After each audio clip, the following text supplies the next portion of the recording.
During the Spanish Civil War, when the communists were trying to take over Spain, an event happened which caught the attention of many people. The Alcazar, which is an ancient fortress and training school for Spanish army officers, it was under the command of Colonel Moscardo. He received an order from the so-called loyalists to surrender this fortress, the Alcazar. And knowing that they were dominated by communists, Moscardo refused to heed their command. Immediately after his refusal, the chief of the workers' militia telephoned him that his young son was in their power. And unless he surrendered the Alcazar within 10 minutes, the son would be shot. Upon hearing this, Colonel Moscardo challenged them to put his son on the telephone. After a brief conversation between father and son, the chief of the workers' militia seized the phone from the son and he repeated his threat one last time. Their conversation ended a moment later. In 10 minutes, the phone rang again and Colonel Moscardo learned that his son had been shot. What did Colonel Moscardo say to his son when he talked to him over the phone? According to the story, the son asked his father what he should do. And to this question, Colonel Moscardo answered, "All you can do is pray for us and die for Spain." The youngster replied to his advice, "This is quite simple. Both I will do." It took extraordinary courage for his father to give such advice. And no less courageous was the son in answering and dying as he did. I'd like to talk to you about fortitude. The fortitude that this father and son exemplified in this courageous act. Fortitude is a cardinal virtue, a moral virtue, which enables us to overcome all difficulties in fulfilling the duties imposed on us. It is free from rashness and fear, ready to endure and to act, to defend itself against the attacks of the enemy and to assume the offensive.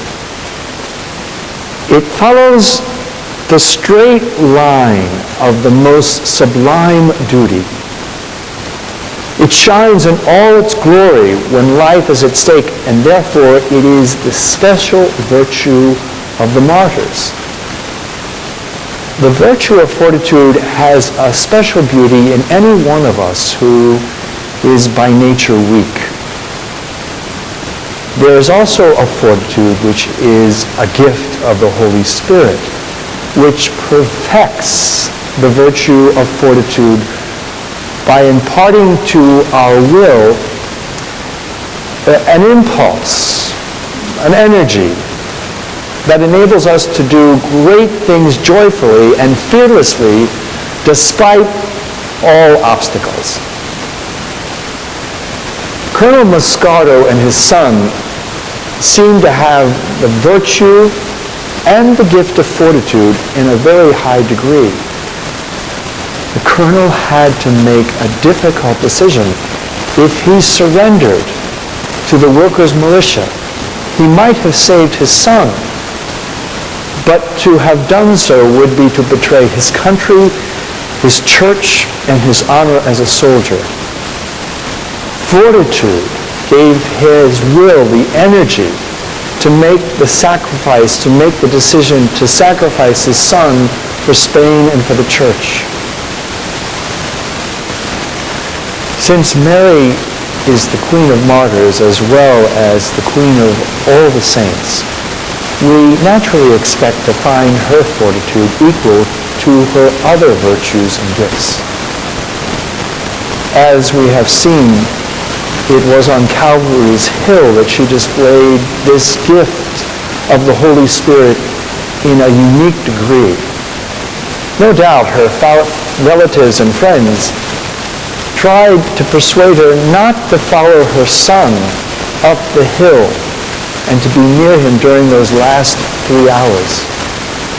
But her own personal pain was not a motive strong enough to keep her from being near him during those last 3 hours. The fortitude of the Blessed Virgin Mary was clearly seen as she bore various difficulties of life with unshakable patience. She practiced fortitude in a most unusual degree on the journey to Bethlehem and then on the flight into Egypt. Those words which she addressed to Jesus at the temple in Jerusalem when she found him again, "Son, why have you done this to us?" was not the complaint of an impatient soul, but rather a respectful expression of profound sorrow. Who shall find a valiant woman like that of our Blessed Mother? Her value is far beyond pearls. So, supernatural courage or fortitude was one of the outstanding characteristics of Christ and his Blessed Mother. It is a mark of his followers. It overcomes our passions, especially probably the most prominent passion in us, and that's the passion of fear. Fortitude drives fear out, or at least it moderates fear so that it doesn't control our lives. Believe it or not, fortitude also checks the passion of anger, or at least it directs that emotion into channels that are constructive and good. Fortitude helps us to carry out the duties of our state of life. As we all know, we have difficulty in doing just those ordinary duties, and fortitude conquers the devil who schemes and plans to lead us away from God. It assists us in working out our salvation against great obstacles, hardships, and most of all, against monotony and routine. There is always some difficult angle to what we have to do, no matter how simple it is and how routine. And there's always that apparent monotony of trying to do good and of being good. So how does this virtue of fortitude operate in us? Do we pull away when faced with inconveniences or discomforts or sacrifices?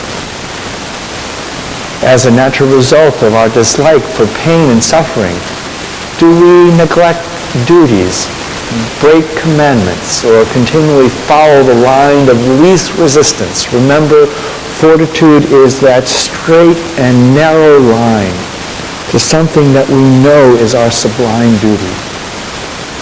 All throughout our lot in life, although throughout our lot in life, we may not be required to show the heroic fortitude of Our Lady, we still need some degree of fortitude to save our souls. Actually, the beauty of fortitude and the example of our Blessed Mother should inspire us with a holy ambition to be valiant ourselves, to be supernaturally courageous, to have fortitude. Like forgiveness, we need the help of God's grace. We may develop the virtue of fortitude by fervent and continual prayer, by meditating on the passion of Christ and the sorrows of Mary, and most importantly, by training our wills to do what costs something, to persevere even in the little things. When we overcome our natural dislike for inconvenience and discomfort and pain, and actually perform a duty just because it is a duty, the gift of fortitude is flowering in us by the grace of God in our lives. God is acting in us and through us, but not without us.